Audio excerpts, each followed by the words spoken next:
ఇప్పుడు medical colleges గడచిన నాయకులు మాట్లాడుతున్నారు ప్రైవేట్ చేసేసారని. దాని పేరు కూడా ప్రభుత్వ కళాశాల పలాని ప్లేస్ పక్కన ప్రైవేట్ వాళ్ళ పేరు పెట్టి మేనేజ్ చేసుకుంటూ చిన్న నష్టాలతో వాళ్ళు మేనేజ్ చేస్తారు. ఆస్తి ఎవరిది? మందే. గైడ్ లైన్స్ ఎవరు ఫ్రేమ్ చేసాం? మనమే ఫ్రేమ్ చేసాం. దాన్ని రెగ్యులేట్ ఎవరు చేస్తాం? మనమే చేస్తాం. ఇప్పుడుండే సీట్ల కంటే సీట్లు పెరుగుతున్నాయి. 100% అవుట్ పేషెంట్స్ ఫ్రీ.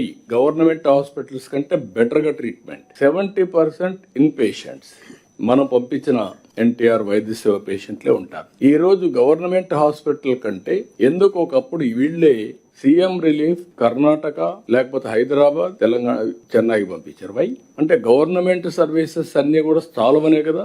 అలాంటప్పుడు కార్పొరేట్ స్థాయిలో వైద్య సేవలు అందిస్తే మీకు నష్టం ఏంటి? మీరు కంప్లీట్ చేశారు ఈ ప్రాజెక్ట్స్ అంటే కంప్లీట్ చేయలేదు. 500 కోట్ల రూపాయలు రిషికొండకు పెట్టారు. ఆ 500 కోట్లు పెట్టి పర్యావరణాన్ని విధ్వంసం చేశారు. ఆ 500 కోట్లు పెట్టుంటే ఒక 2 కాలేజీలు వచ్చేటివి. కమిట్మెంట్ లేని పరిపాలన ఇది. నేనైతే ఆ పని చేయను, నేనైతే ఆ పని చేయలేను. దాన్ని ఏం చేయాలని ఇప్పుడు తెలియకుండా ఒక వైట్ ఎలిఫెంట్ గా తయారయ్యే పరిస్థితి వచ్చింది. ఇలాంటి సమస్యలు ఉంటాయి. ఇంకొక పక్కన కూడా గుర్తుపెట్టుకోవాలి మనందరం. ఒకప్పుడు గడిచిన ప్రభుత్వంలో చేసిన తప్పులు ఎన్నున్నాయంటే డబ్బులు కావాలి, జీతాలు కూడా ఇవ్వలేని పరిస్థితికి వచ్చారు.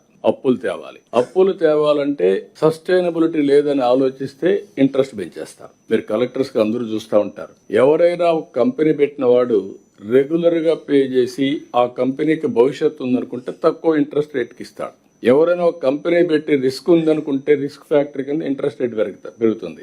ఆంధ్రప్రదేశ్ స్టేట్ కూడా 13-14% తో డబ్బులు తీసుకొచ్చారు. Debt servicing has become a big problem.